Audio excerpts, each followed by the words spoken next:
This is how I'm set up on Sol. Remove all these drawings and whatnot. They're not needed. But this kind of range that I have drawn out is kind of the range that we're trading in. And you can see it respects it right here.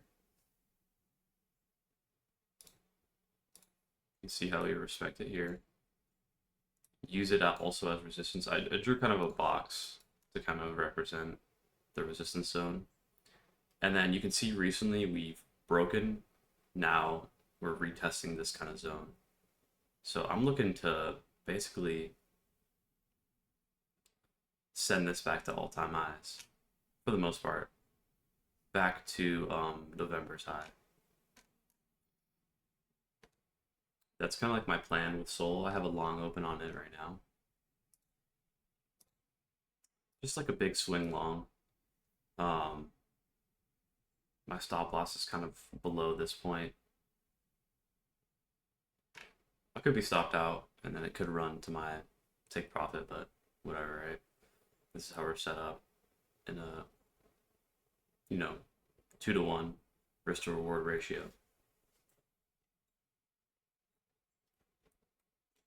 But really,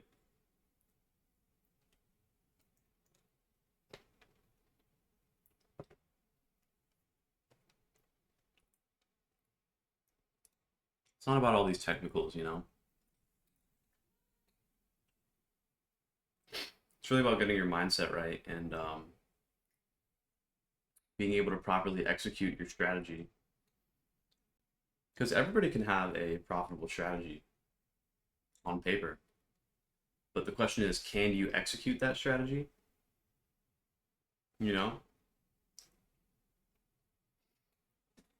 One thing that's been helping me is not only these videos, which is more of like a digital journal, but like physically journaling in like a notebook. Doesn't have to be, that's just what works for me. Especially when you're going through drawdown. Because when you're taking losses in this game, like last night, my wallet, my Tron wallet got drained. My TRX wallet got fucking, hacked. And that's just kind of the price to pay. And sometimes it's separate to kind of like taking a loss and like trading. But it's part of crypto. And I love crypto. Crypto's my haven, man, I'm not really like I track some stocks, but I think crypto is the future, and with the future, there are some things like getting your wallet drained, for example, which like wouldn't happen if like I had my money in a bank account. But it happened, right? And I could go cry to people in my life. I could go to my mom, be like, "Mom, I just got scammed." Cry about it. And don't get me wrong, I did this. Although it wasn't my mom. I went to my girl and I'm like, "Babe, my fucking wallet just got drained. I'm a little bummed out. So if I seem a little bit, if I seem a little bit down, that's probably why." But that was only for an hour or two until I just like didn't let it get to me, and then I just did a journal entry talking about it. Um, and that's the way that kind of helps me through those type of periods, because nobody else is going to be there to cheerlead you, so to speak. You are your own cheerleader, you know? And trading is very psychologically demanding. And when you don't have like whether it's a trading buddy to bounce ideas off of or, you know, talk to about this type of shit, keeping it all bottled up, I don't think it's the way to go. I haven't found success doing that.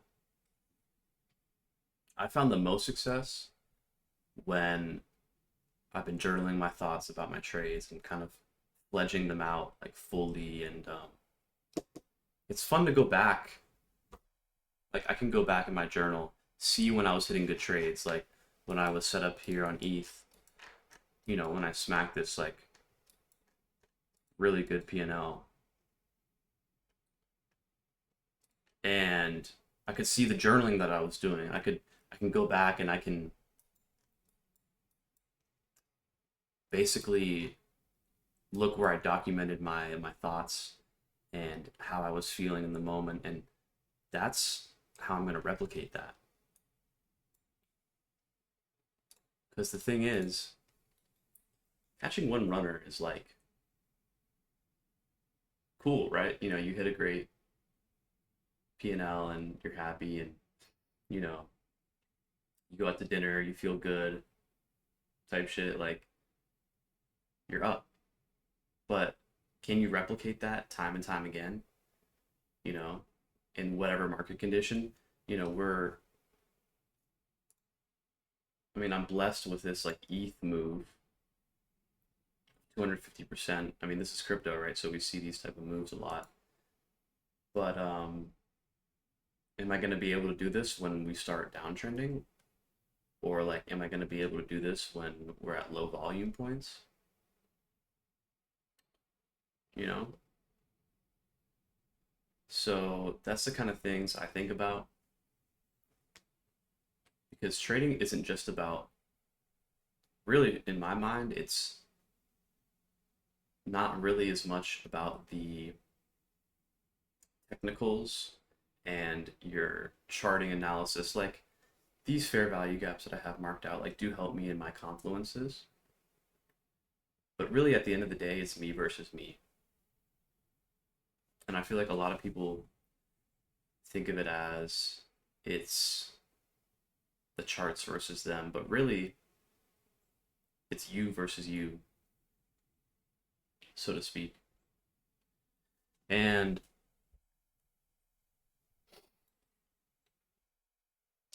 you have your edge. And it's up to you to stick with that edge and keep working it, because other people have edges in the market, except they don't stick with their strategies. They become undisciplined and they let emotions take over them. As I'm not guilty of it as well. Of course I am. You know, close this out here when, I could have kept this going, because I preach, I've preached it in my last video, and any videos that I do, I kind of preach in, you know, my strategy where if it keeps printing higher highs and higher lows, there's no reason to exit your trade, right? That's one of the technical things that I always preach. And don't overcomplicate it, right? Like, it's really not that complicated. Um, go with your intuition, and go with your gut feeling, and just like take that step and take that leap. Trust yourself and set up a plan, and then stick with that plan.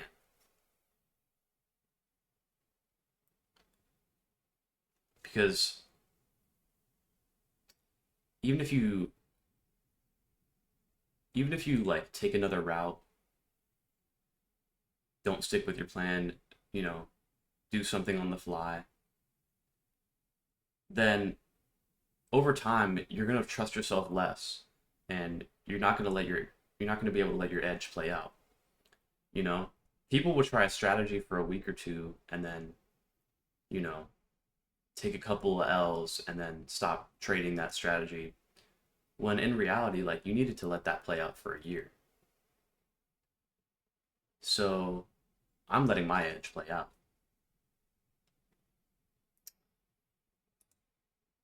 And my edge is the simple technicals that I use, as well as the common collective mindset that I have about the market, and my ability to sit on my hands and wait for an entry, where most people are undisciplined and they will enter before confirmation. They'll, um, you know, exit before the real profits hit, And, you know, like I said, I'm not perfect at all. Like, I'm a human, I make mistakes. Now, one thing that I'll recommend too, and I've been doing this myself, is when you make a mistake, take a sticky note, stick it to your monitor, or write on it first. Write that mistake out. Write that mistake out, put it on your monitor. You read that mistake every day, every time you trade. You're looking at that mistake you made. It's kind of hard to make it again after you've written it down, recognize that it was a mistake, put it out on your monitor, you're looking at it, you're reading it every day. That's been helping me in terms of mistakes I've made throughout my trading career. And yeah, like it really helps me um, hold myself accountable and really just like our brains have so much going on in them, man. Like sometimes we just need to write some shit down. That way we don't forget it. I'm very forgetful personally. Um, you know, like I said, this is just stuff that works for me. But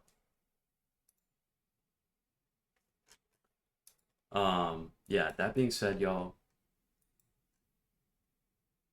I'm gonna wrap it up here today. Now I'm gonna leave my Telegram link down below, and it's gonna be a free channel, at least free for now, where I'm gonna be giving all the trades that I take on my journey to financial freedom. And if you want that link, it'll be down below. I think I'll probably have my Twitter down there and some other shit. But yeah, y'all keep it real. I'm gonna catch y'all on the flip. Peace.